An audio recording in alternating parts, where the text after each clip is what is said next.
good NFL kickoff Thursday.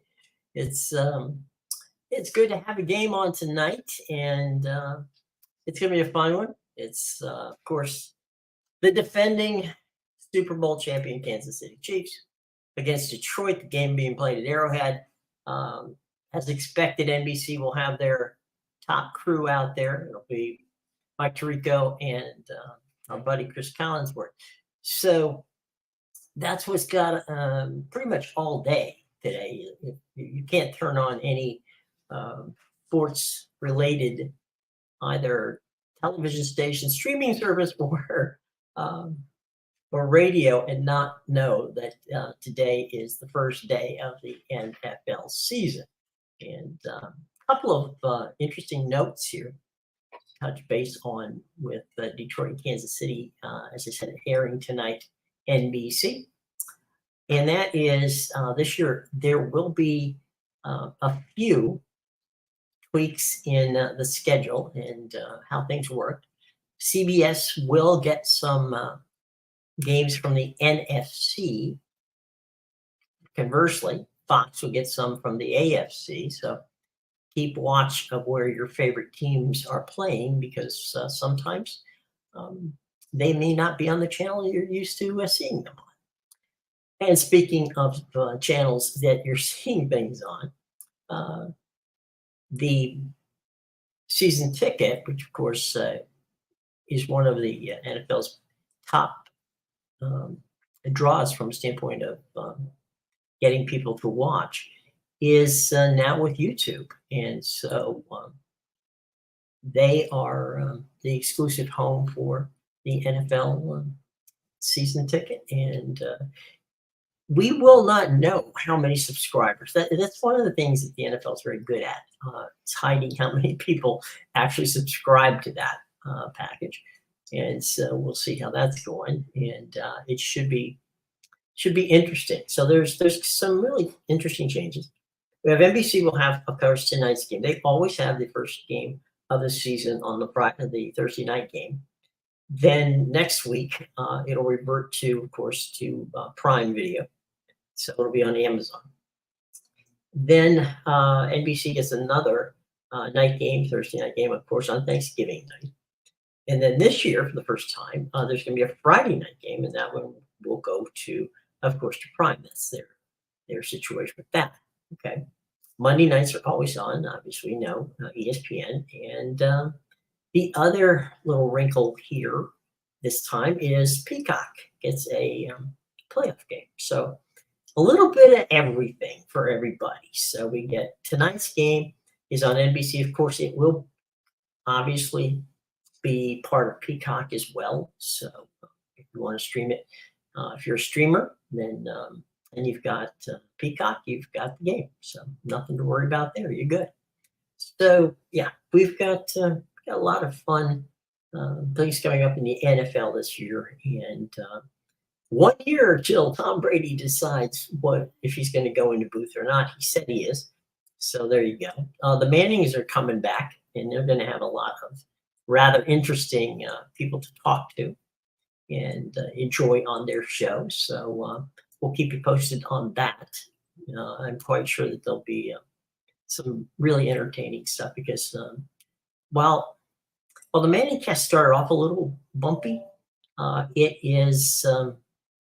has really worked itself out. Just for the record, by the way, guys and gals, the situation with the Manning cast is that the Manning cast is actually produced by Peyton Manning's production company, which is ironically called Omaha, as you might expect. And what happens is they produce the games. I'm sorry, they produce the shows. And ABC, ESPN, Disney, purchases it and airs it on simulcast, so that you can watch the game either traditionally with Tirico, with Joe Buck and Troy Aikman, or you can watch it on ESPN2 with the fabulous boys from the Manning family. So everybody gets a chance to have some fun. All right, so that's it on tonight with the NFL. Later this later in the next couple of days, we'll touch on all the other games that are being played, who's going to be doing what, and where they're going to play. Okay, so this is tonight. It's NBC. It's kickoff night. It's Detroit, Kansas City. Many people think Kansas City is I wouldn't say prohibitive favorite, but would say is a favorite to be back again to the Super Bowl. Meanwhile, Detroit seems to garner quite a bit of interest themselves from that standpoint as a possible Super Bowl combatant. So I'm not saying this is a preview of the Super Bowl, which will be held in Allegiant Stadium in Las Vegas, but it should be a good one to start off. So Detroit, Kansas City tonight, NBC, Tirico Collingforth on the call. But if, however, either the game gets boring or you choose to watch college, there's a college football game on tonight for you. It's Murray State at Louisville. Game time is 7:30 on the ACC network. Chris Cotter on the call, along with Mark Heslick.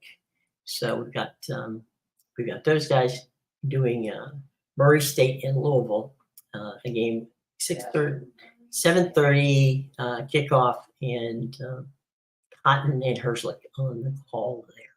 So we got a pro game and we got a college game. Now, let's move on. U.S. Open tennis, ESPN, ESPN2. As we speak, as a matter of fact, Flushing Meadows, New York, we're going to have the semifinals and the finals over the weekend, and looking to have a very exciting finish there. There's pretty much there hasn't been many surprises on the men's side. It's been kind of, excuse me just for a second, get a little water here. It's been chalk all the way there. Women, we'll find out as they're playing their semifinals right as we speak. So we'll get to that tomorrow and let you know who's in that. But the finals on Saturday for the women, on Sunday for the men. All of it's on ESPN. Now, to the credit of the ESPN crews, first of all, they've been baking. The video crews have been baking out there in the sun. It's been plus 90 all week on the East Coast here and up in Flushing. The court temperature, I believe they said, had hit the high was up around 116, which is brutally hot and not healthy, as a matter of fact. They went to the ABC weatherman, who was more than helpful in explaining why it was so important that people not exert themselves. Interesting here, going, okay, well, they're playing tennis, perhaps that is exerting yourself. But like I said, the gang at ESPN and ESPN2 have done a good job of not hiding the fact that this may not be the most healthy way to go for the players, and the players have voiced their opposition to this, saying that it's something that isn't really healthy, and there was some concern that they might not even, the players themselves would say, look, this is nuts, we're not going to play. But thus far they are, so we'll see how that goes, and it should be a lot of fun to see this weekend when those two teams get together. I'm sorry, when those two finals come about. In the old days, and when I say old days, I'm not talking that long ago, about 5-10 years ago. This used to be a big CBS thing. CBS used to have the U.S. Open for years, and what would happen on NFL Sunday would be that the first game would be the early game at 1 o'clock, and then at 4 o'clock they come on and do the men's finals of the U.S. Open. So that was the way it used to go. And now with ESPN and ESPN2 involved, they don't have to do that. And so this week, CBS and Fox will both have quite a few late games. As a matter of fact, the CBS game, a game this week, will be a late game, which is the first time that's happened in a number of years. So that's how that's working out. Let's move on. Charter and Disney. That's an interesting topic from standpoint. Charter is trying to work a deal out with Disney where they try to unbundle the bundle, and that means there are eight Disney channels, 6 of which are ESPN channels, and they are attempting to work a way out where they can pay less than the $2.2 billion that they pay on an annual basis to Disney. Now, the one part of this is that Charter wants to offer the Disney bundle, which is Hulu, Disney Plus, and ESPN Plus, on their platform, but make it free to those who sign with Charter, and that's a full stop at the moment for Disney. So this one, we've had many situations where folks have been, cable companies and programmers have battled. There's one right now, in which case DirecTV doesn't have any of the Fox programming on. So if you happen to be a DirecTV subscriber and you're a fan of let's say the Dallas Cowboys or wherever you are in the country, you're not going to get that game on Sunday because they're having a carriage dispute. Now, the one with Charter and Disney is really kind of epic because it began last week, right before the Florida Gators and Utah game, and folks didn't get to see that game. There's a class action suit that has been filed in the state of Florida by Florida football fans saying that they had been denied something they're paying for.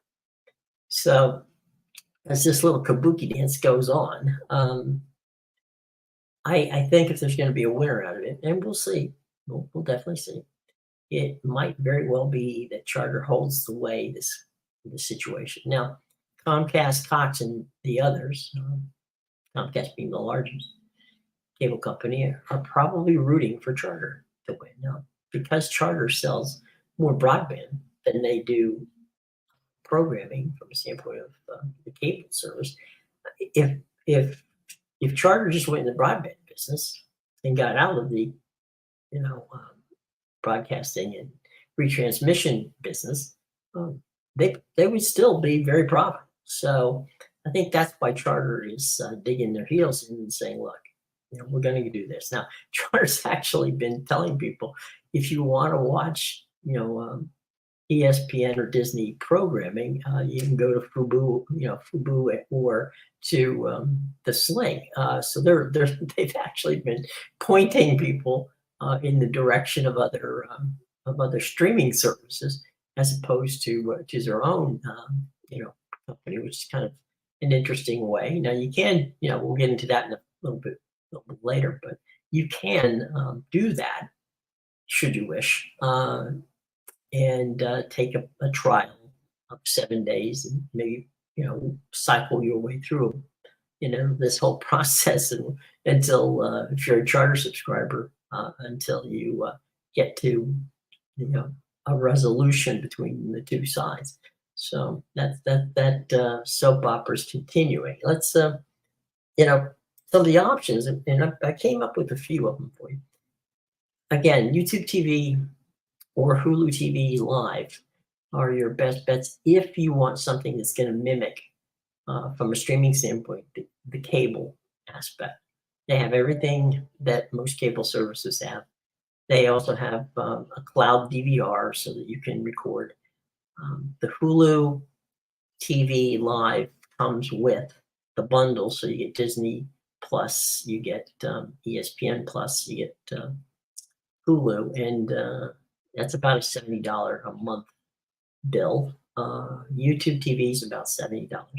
They all carry the ESPN brands as well as carrying other content. So they are not bad options if you are, as I said, if you are a a person who has, are just cutting the cord and don't know quite what to do, well, you can download this on, on a streaming stick, which I would recommend Roku, but I mean, there's nothing wrong with Fire Stick. Roku seems to be easier, but nothing wrong with Fire Stick, which is an Amazon product. And you download them and you get a free, 7-day trial. And like I said, you can cycle through 4 or 5 of these and figure out which one you want, if you want any of them. So something to look forward to in that regard. Now, let me give you the best. Let me give you another hack. If you want, we talked about DirecTV. If you're not going to be able to watch the Fox game, right, because you have DirecTV and they're blanking it out, short of leaving your house, one of the things you can do is you can actually buy rabbit ears or a flat antenna. Those things cost about somewhere between 10 and 25 bucks. You can find them on Amazon. And you can actually watch just free TV. So it's worth that part to put the rabbit ears or the flat antenna. Now, the difference would be that the rabbit ears have a range of about 20 to 40 miles. Okay, so if you're relatively close to the city or in the city, then you're cool with having some rabbit ears. If you're outside that range, if you're out, say 25, 30, anywhere 35 miles out of town, you're gonna want to get the flat antenna because it's got a larger footprint and gets you deeper and larger range. So that's what you're going to do. So rabbit ears if you're close to town. If you're not, use the flat antenna, and they have tons of them at multiply different prices. You can get some reasonably inexpensive, and then some that cost quite a bit. But suggest that you look into that. It doesn't cost anything. You hook up to the back of the TV, and you're good to go with the local TV stations. Now, if you get that done, if you don't mind, and you've got rabbit ears or you've got your antenna going so you can see the local TV, then I suggest your best combo would be, say, rabbit ears and Sling, because Sling is an inexpensive service and has plenty of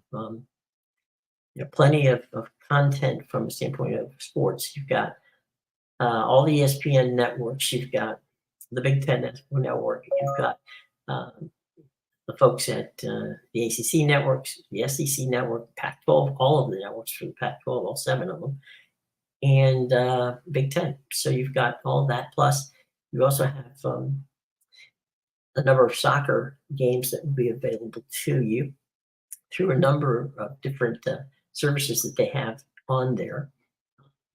So you really have a good shot with Sling. And Sling has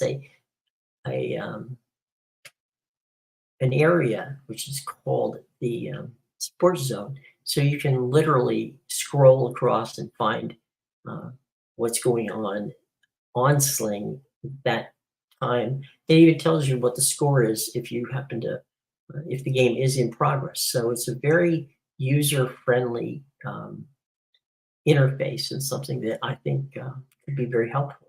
So check Sling TV out with rabbit ears, or again, Fubo is not a bad one, and it's also, those two are probably in the $40 to $45 range, as opposed to the $70, $75 range, which is where we were with of course, DirecTV. I'm sorry, not DirecTV, but YouTube TV and Hulu TV Live. Okay, so that's that. Now, if you happen to be a little bit more sophisticated, what you're going to want to do is try an IPTV subscription with Fire Stick. Now, IPTV is legal if they have, they pay copyright fees. Okay, so what you need to do when you're looking for something like that is go to your Google in IPTV and what it'll come up with, it will give you a list of the IPTV services that are legal services, and you can use them. And they had to be side loaded, which in other words means that it's a third party app. So Fire Stick allows for that. Uh, Roku does not. If you're just downloading it on your tablet or on your phone, you don't have to worry about any of that. You'll just download it like you'll download a player from the Play Store, which you will get for free, and then the IPTV will be downloaded into that. So that's your pro hack if you want to go a little bit further down the road. But that again, that's something that is you need to know how to stream and how to load things onto a stick, and that does take a little bit of time, not making it sound like it's rocket science, because it's not, but it does take some patience and some time. Wouldn't be a bad idea to put it on a on your phone or on your tablet first and see how you like it, and then if you do like it, then go for it. If you don't, well, then nothing venture, nothing gain again, because they do free trials. So that's some of our hacks and some of our situations of what's going on. Baseball wise this weekend, it looks like the Mariners and the Orioles will be the big weekend game. Orioles trying to hold on to the East in the American League, and the Mariners trying to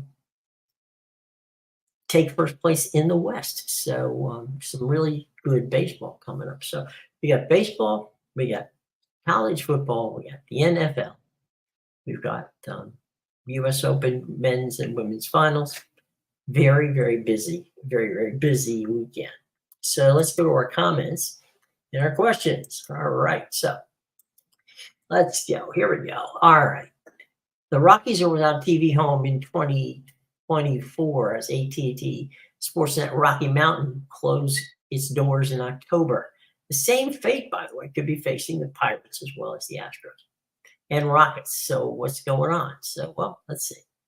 According to Daniel. Okay, Daniel, how you doing? All right. The RSNs are worth more money, but they're bankrupt, so that's why they need that backup plan. That's correct, they do. And the backup plan is being provided to baseball by Major League Baseball, so that's a good thing. And if they are able, Daniel, to do the same kind of work that they did for the Padres and for the Arizona Diamondbacks, then nobody missed a game, missed a pitch. So they're going to have an entire off season to figure out what to do with the Rockies, because right now the Rockies will stay where they are for the remainder of this month, and they'll close their doors on in October.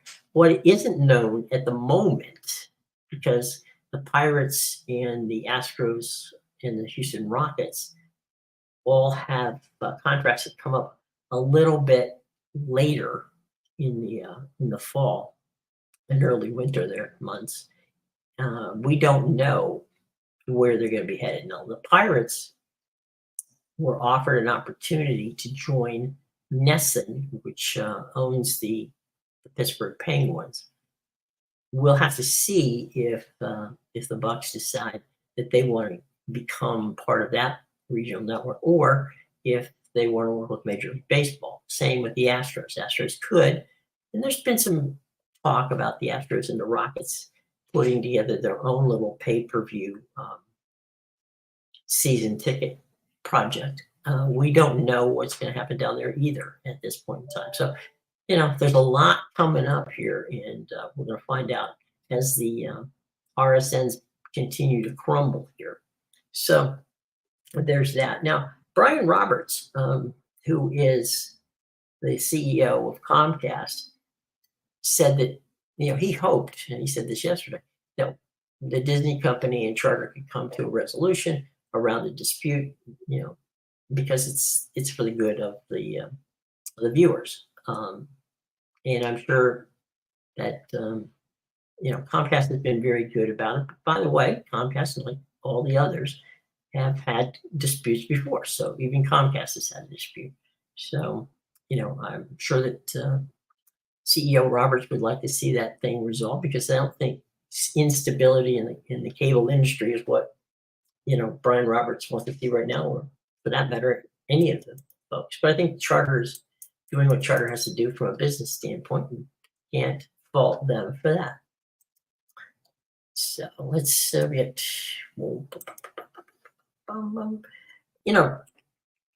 some very good questions. Let's see, let's go right here to, okay. Larry Pilgrim. Hey, Larry Pilgrim, how are you? Is Cal and Auburn going to be a featured game this week? And where is it going to be? Well, it is, and it is, okay?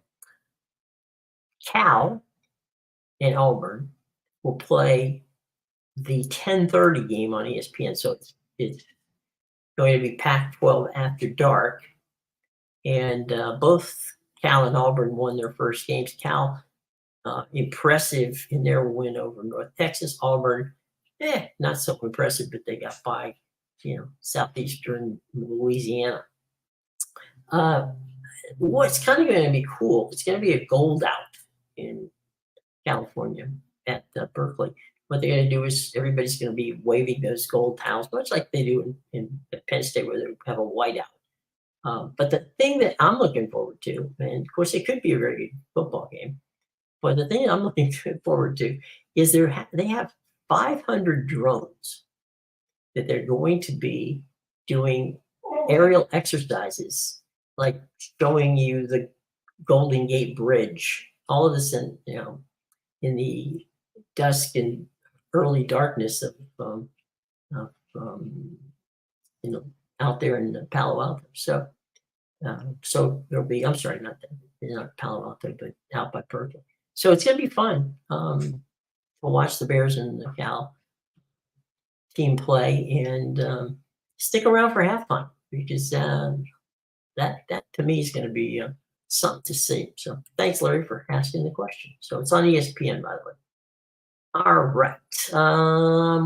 Hank Wilson, how you doing, Hank?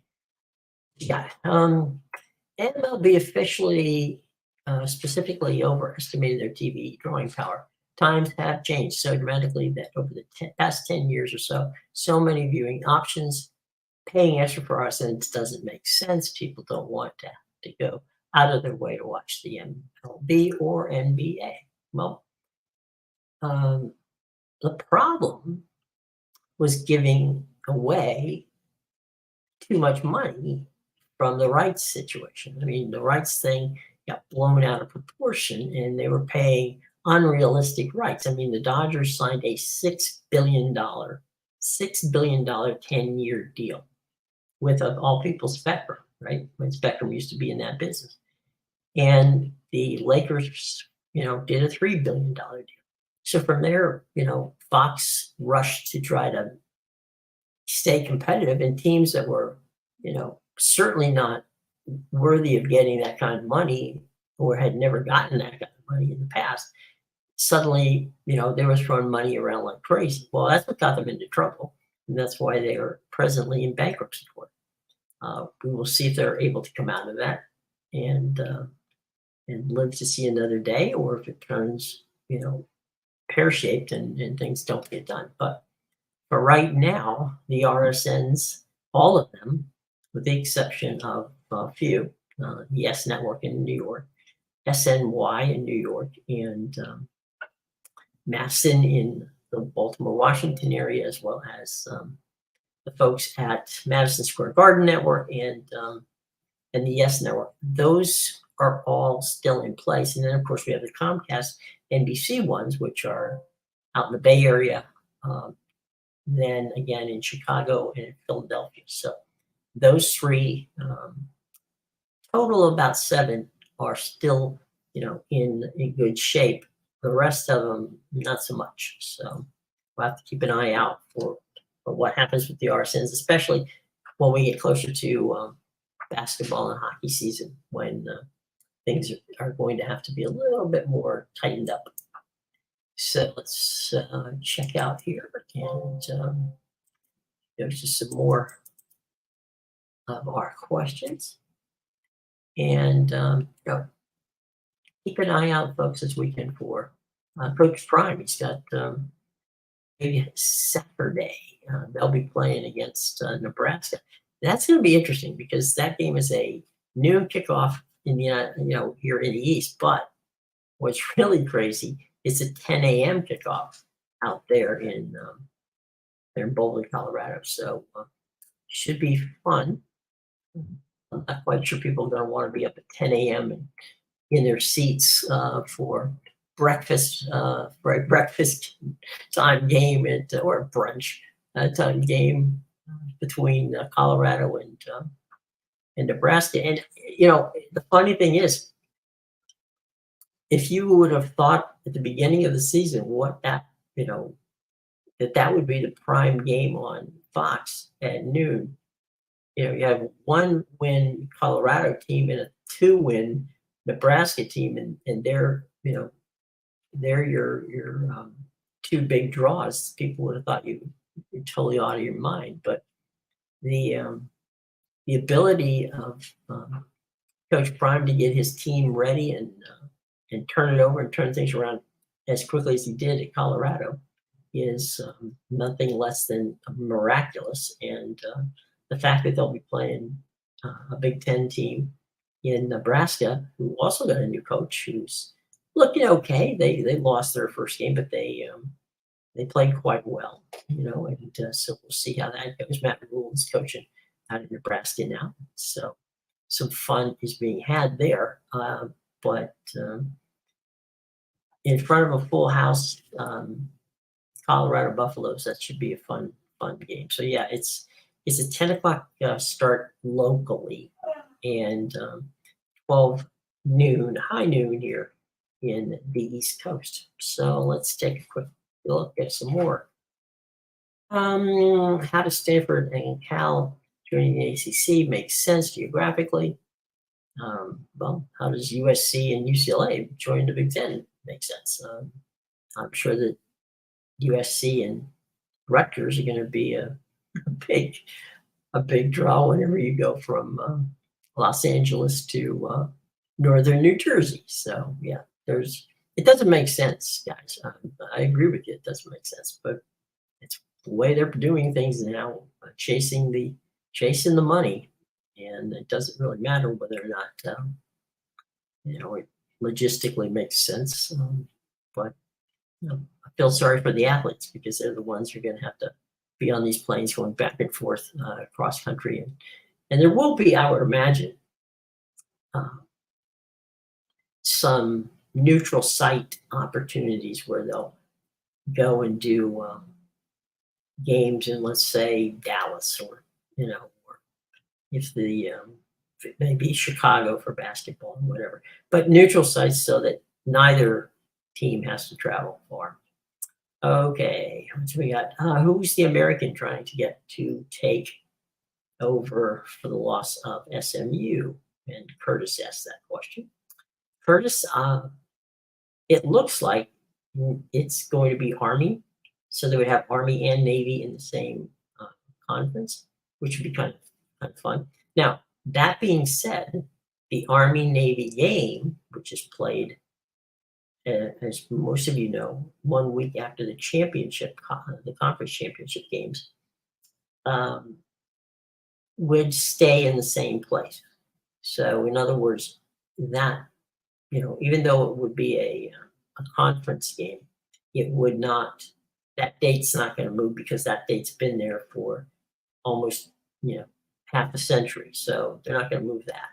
So it stays basically in the second week of December, and that's where it's going to be. So to answer your question, probably it will be Army, and as I said before, but they will not move the game to a regular in-season time.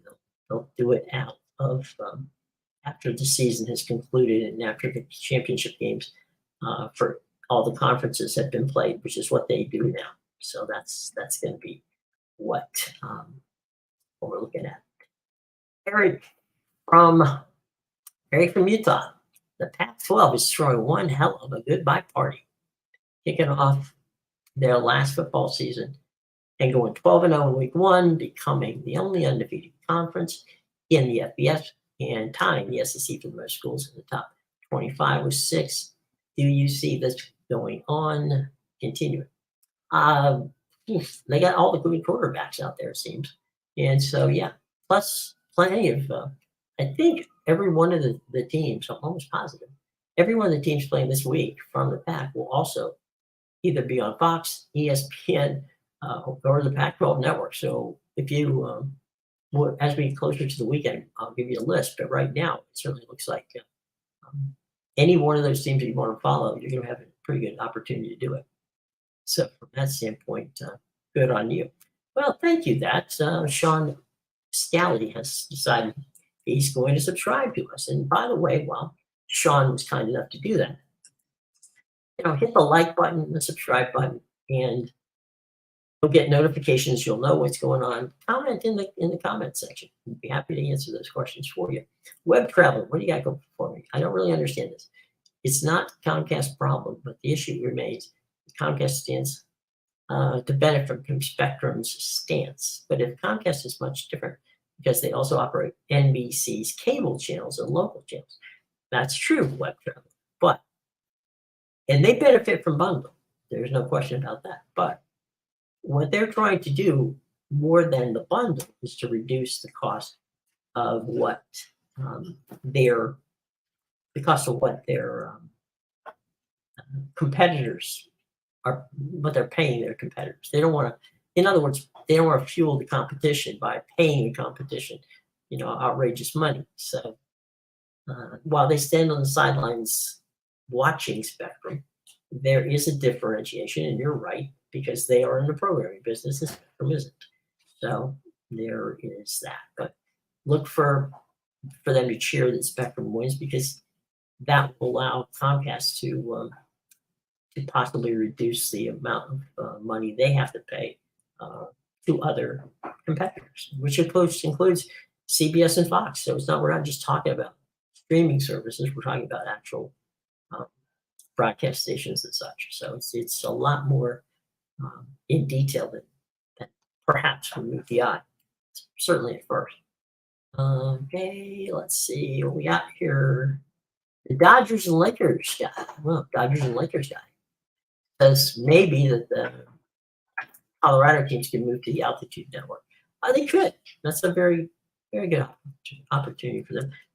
Honestly, the only one that wasn't on altitude was the Rockies. So theoretically, altitude could onboard the baseball. I think that probably altitude and Major League Baseball will have some conversations about that, Greg. But the thing here, Greg, to understand is that Major League Baseball would like to keep, if possible, the rights to their own teams. And the reason for that is they want to offer a baseball package that mirrors the package that the MLS has with Apple TV. And that's where all the games are produced. All the games are done by the league and then offered in a package. And that way they can give you your local games along with national games as well. So all you need to do, if you want to watch the games, any game for that matter, is pay their $125 a year subscription rate, and then you'll get all the games no matter who you are a fan of. So I don't know that they would go to Altitude Sports. That's Stan Kroenke's group over there. It's it's a good regional sports network. It's been there for a while, but I don't think that fits with the narrative of Major League Baseball. Now, it's every person for themselves when it comes to the NBA basketball and the NHL. So from that standpoint, we'll have to see how that plays out. But altitude, certainly with Stan Kroenke, Stan Kroenke's backing has done quite well out out there in the Mountain Time Zone area. Okie dokie dokie. Time for a few more questions. Let me see if I can find winners this week. Okay. Galen King gives us the winners of the week. Number one, Colorado's winner with TCU. We concur with that. East Carolina's loss to Michigan was the most streamed game in Peacock history. True. Very good. Number three, NBC's Big Saturday was the most watched primetime game since 2015. Actually, that that actually was broken. That particular record was broken the following night by ESPN when FSU beat LSU, and so that was a record that lasted less than 24 hours.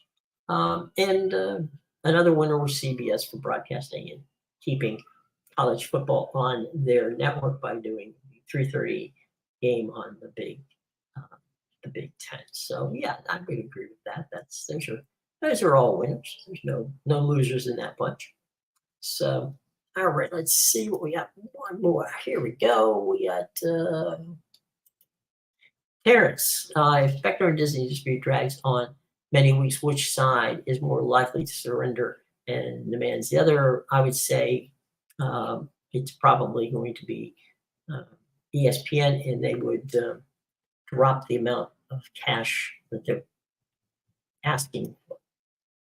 Big Ten media rights deal is up in 2030. What's impact will collapsing cable bundle have on the outcome of Big Ten TV deal? Will TV revenue payouts for each school fall more than 50%? I don't think so. I think what they'll do is they will. They've got 4 partners now.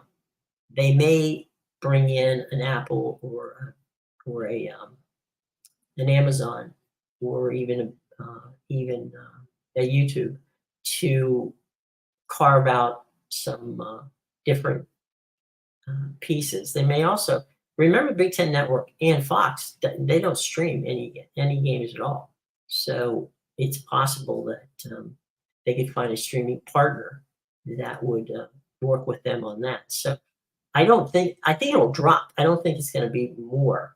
I think that the bubble has burst on that, but I don't think it's going to fall 50%. It might fall 25%. I could see that, but I don't think it's going to fall that far. I don't think it's going to go to half. I think it might fall a quarter of the way, because what they'll do is backfill it with by selling additional games to the streaming services.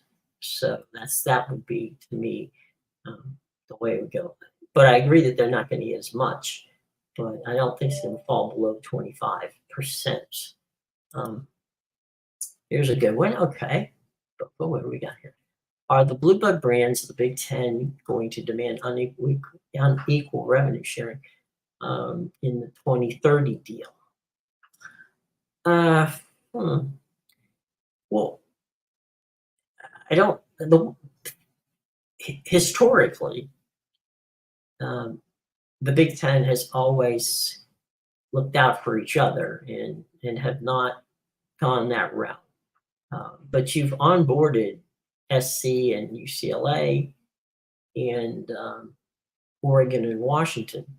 Now remember that Oregon and Washington didn't get a full share of this TV deal, so they'll get a bump in the next deal. So I don't see them demanding anything. I don't see that.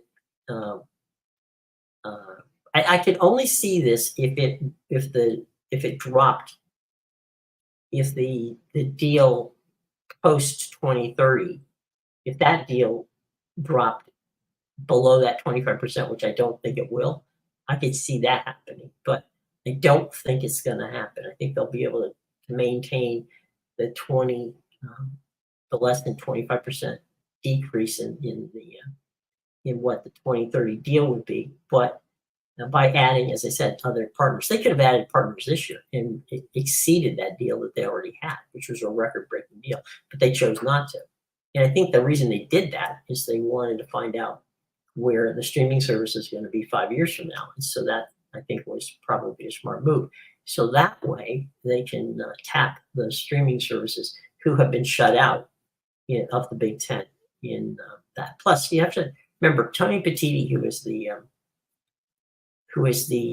commissioner of the Big Ten, is a former television executive. So I believe Tony will be able to right that wrong and make sure that the Big Ten does not ask for unequal revenue sharing in their post 2030 TV deal. So I think that the Blue Bloods have leverage over the small brands, and they've used it. I mean, let's look at it this way. I mean, we just talked about Washington and Oregon taking less money to join the team.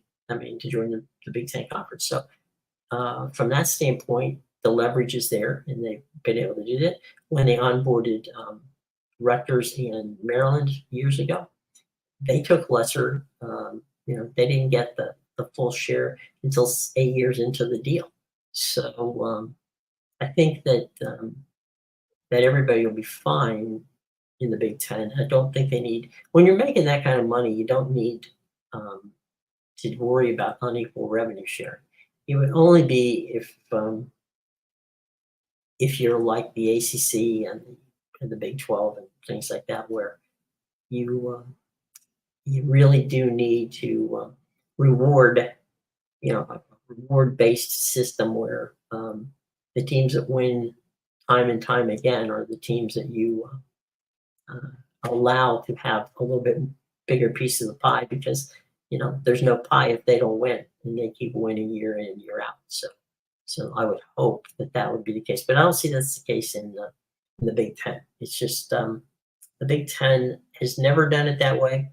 Does that mean that they won't? No, it just means that they haven't done it, and I think from their standpoint, they hope they won't have to do it. So we will wait to see, but I don't think that they need to do any. Who will be asking for unequal revenue sharing.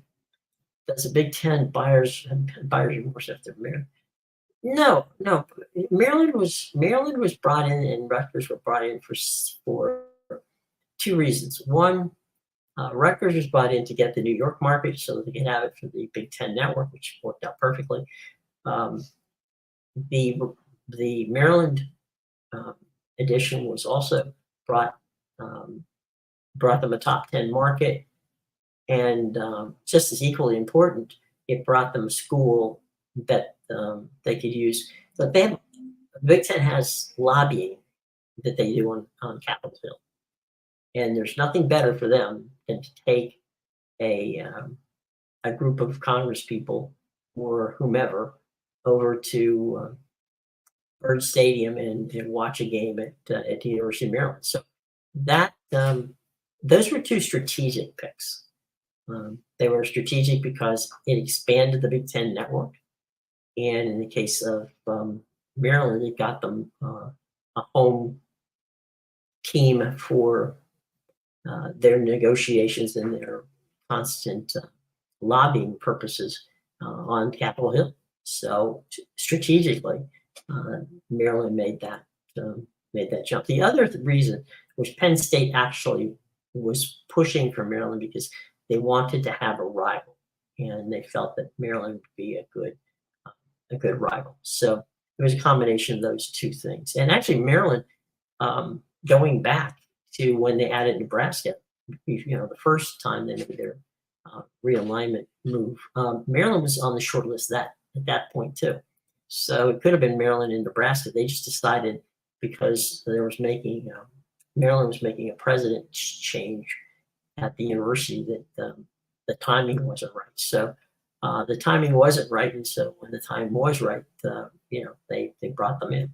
So that's where that was. And as I said, the Rutgers deal was to get them into New York. They probably could have done that, by the way, with Syracuse instead of Rutgers, but they chose to do it with Rutgers. So that's that deal, and why they pulled it off. All right, we got time for a couple more quick questions. You guys have been asking really good questions. Okay. Moen Sports, what you got for me, buddy? $1 billion nonprofit that decides the outcome via coin flip on and off the field play is Stanford. Okay, well, I'm not quite sure, Moen, how to answer that question. I mean, yeah, Stanford is in the ACC, and yes, they have $1 billion in their, in their sports budget, which is quite a bit, no question about it. But I don't think they bought their way in. I mean, they got there by merit, and so there you go. Do I see Johnny Jones? Do I see this happening before Saturday? Meaning, getting back on cable? No, I don't. I think that they're gonna look. They've gone this far. They're continuing to talk. I mean, by the time the show ends, they could have already done a deal. But if they've gone this far, I just don't see them backing down. I'm talking about Charter backing down at this point. They've gone quite a ways. So to answer your question, Johnny, no, I think we're good on that. I think that Charter is going to dig their heels in and just basically hang in there through the weekend. And it will be it'll be a tough time for those fans who who want to watch sports this weekend on Charter, because they're not going to be able to do it unless you use the hacks that we gave you, which are some options, and they're free, which is even better. So you can go there and check that out. But no, I wish I could say yes, but again, I don't think it's going to happen. Could it happen? Absolutely, it could happen anytime. But we'll see. We will definitely see. Good question. All right, let's see, guys. Let's see. We got everybody. Well, we got everybody for right this minute. So I'll tell you what we're going to do. We will be back tomorrow, 10 o'clock, for the Stream On show, and 2 o'clock for the soccer show. All right. So that's tomorrow. Everything will be back to normal, and we'll go from there. Okay. All right, everybody. Have a great day. Thanks so much for joining us. A lot of good questions. If you have any more questions, as always, feel free to leave them in the comments, and we will answer them, as quickly as we possibly can. And also, subscribe, hit the bell, and like us. Okay, we greatly would appreciate that as well. All right. Well, have a wonderful and safe Thursday afternoon. Tomorrow, we'll be talking about the weekend, and boy, is it a jam-packed one. So be sure to join us. Have a wonderful day. See you later.